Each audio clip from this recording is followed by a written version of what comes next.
In November of 1977, Somali soldiers escorted thousands of Soviet advisors onto planes out of Mogadishu, men who had built the very army now waving them goodbye.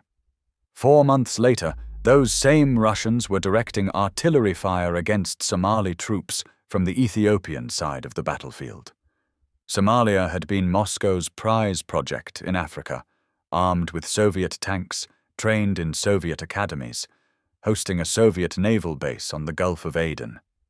So how did the Kremlin end up destroying the very war machine it had spent a decade building?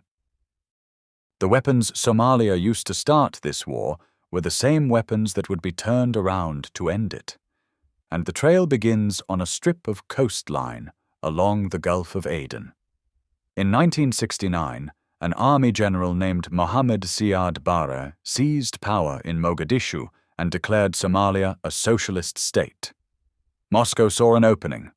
Soviet engineers dredged the harbor at the port of Berbera, laid down runways and fuel depots, and in exchange the Soviet Navy gained a base overlooking the shipping lanes that fed the Suez Canal. By 1974, the two countries had signed a formal treaty of friendship. Somali officers were studying at the Frunze Military Academy in Moscow, and Somalia had become one of the most heavily armed states in sub-Saharan Africa. Then Ethiopia imploded.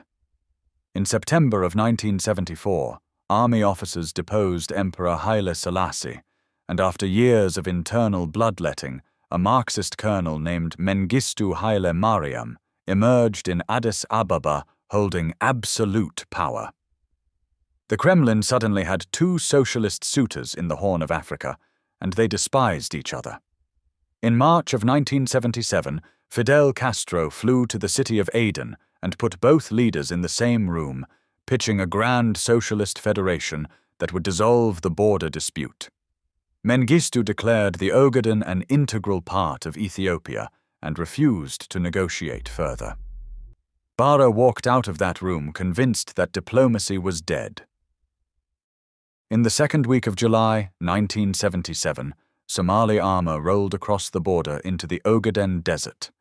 Ethiopian defense records put the invasion force at 70,000 men, 250 tanks, and 600 artillery pieces, backed by 15,000 guerrillas of the Western Somali Liberation Front.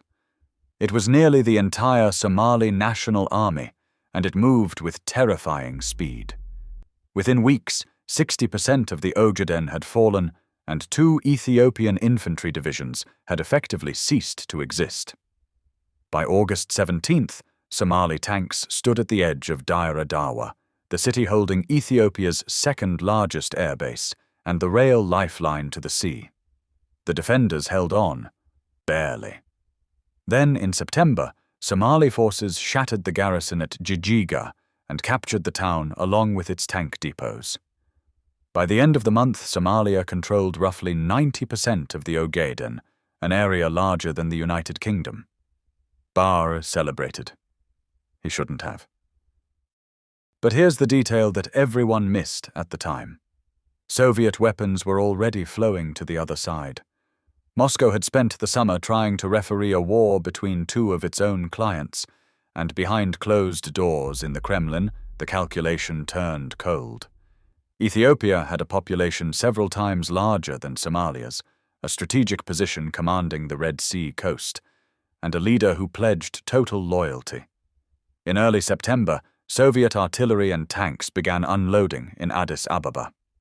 2 weeks later, Moscow cut off arms deliveries to Somalia entirely. Barre's answer came on November 13th. Somalia renounced the friendship treaty, expelled thousands of Soviet advisors, and shut the Soviets out of Berbera. The Soviet Navy sailed out of the very harbor its own engineers had dredged. Then the Kremlin unleashed the largest military airlift the world had seen since the Yom Kippur War. Giant Antonov transport planes landed in Ethiopia around the clock, delivering an estimated $1 billion in hardware, tanks, fighter jets, and rocket launchers, along with roughly 1,500 Soviet advisors.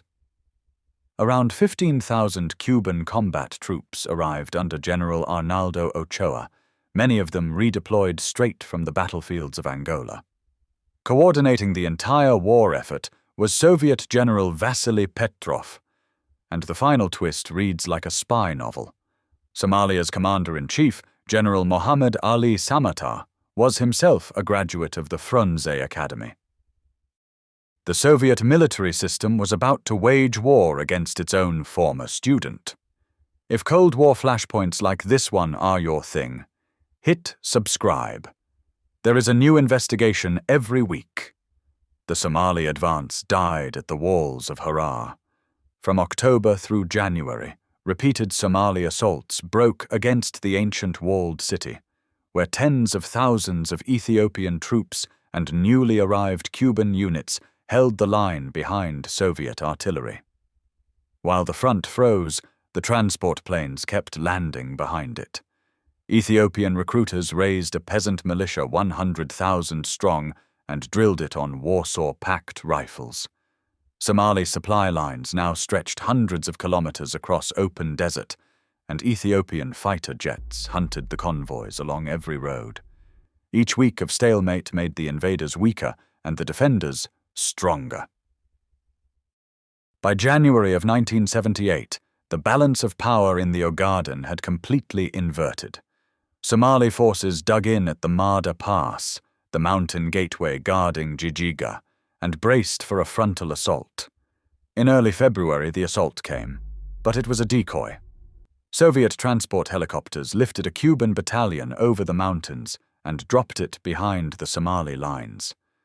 Caught in a pincer between Cuban armor in front and airborne troops in the rear, the defense of Jijiga collapsed in just 2 days, with around 6,000 defenders killed. Ethiopian and Cuban columns then swept through every major Somali-held town in a matter of weeks, operating under total air superiority after the Somali Air Force had been effectively wiped from the sky. On March 9, 1978, Siad Barre ordered his shattered army back across the border. The invasion had lasted less than 8 months. A third of the Somali force never came home, and half of Somalia's combat aircraft were gone. The fallout redrew the Cold War map of Africa.